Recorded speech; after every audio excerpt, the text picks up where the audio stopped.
let's return to those May Day protests in Paris.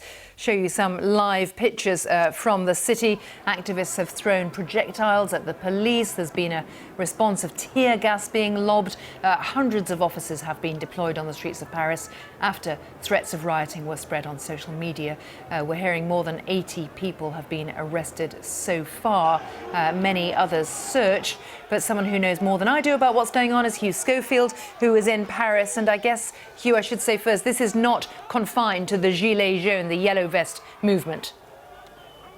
No, it's kicking off down in the Montparnasse region, which is where a regular May the 1st union-organised demonstration march is to take place, and where thousands and thousands of people have been assembling for the last couple of years, for the last couple of hours, the vast majority of whom are either trade unionists or, Pacific-minded Gilets jaunes, yellow vest members. Those two were all mixing together quite peacefully down one end of the boulevard, but at the top of the cortege, where things would start moving, are supposed to start moving quite soon, moving in the direction of Place d'Italie towards the east, there is trouble. And it's trouble because hardline Gilets jaunes, yellow vests, have been joined by black blocs. These are the anarchists, far-left revolutionaries who've come from France, but also from all over Europe, knowing that today was designated by their organisers as a day to make trouble. And they are making trouble, and we're seeing once again these scenes of urban violence, pitting them against police who are out in huge numbers. I've just an hour or two ago, I cycled through the area. They are out in force.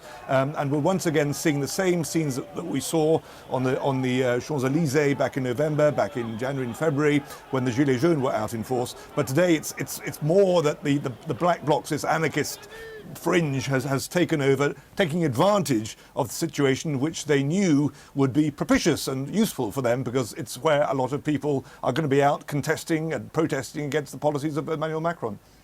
Yeah, we are seeing pictures of huge numbers gathered in the squares in the Place, Hugh. And as you're saying, several different motivations for these protests. But what is it particularly about Emmanuel Macron's policies that's got them so riled up?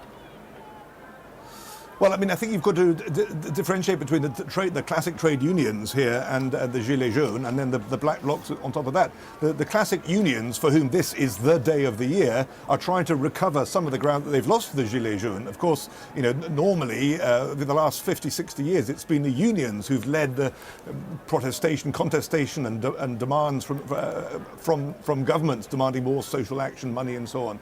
They've lost that role in the last year to the Gilets jaunes, the yellow vests, in this very sort of changing, fickle, inchoate world in which we live now. It's these new social media organisations which have taken the lead in all of this. The unions would have liked to use May the 1st, today, their traditional day of rallying, to change that round and to reclaim some of the ground in this fight for influence. But they have to face the fact that the Gilets jaunes are much more motivated. They're turning out and infiltrating their own ranks. On top of that, you then have the anarchists and the revolutionaries who merge in some way into the harder line yellow vests as well. I mean, it's porous. I mean, it's not two separate groups. There are yellow vests who are trade unionists, and there are yellow vests who are sympathetic to the black bloc. So even though you start designating these three groups of people, in fact, the one bleeds into the other.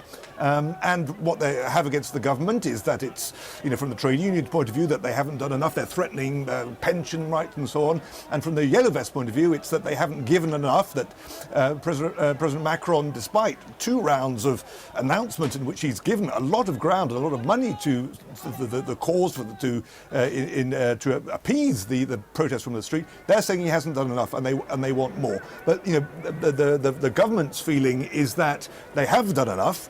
They've certainly given a lot of ground and a lot of money in terms of tax cuts, in terms of increasing people's spending power and so on. And they're hoping that these scenes of violence, which now seem to be almost invariably accompanying the Gilets jaunes protests, that they will turn a majority of people away from the yellow vest movement and allow the government to feel that it's got the upper hand in all of this. And in a way, the more violence there is, in a way, that serves the government's purpose, in a way, because obviously the vast majority of people in France do not support violence. Hugh Schofield, thank you. And we'll keep following what's happening in Paris.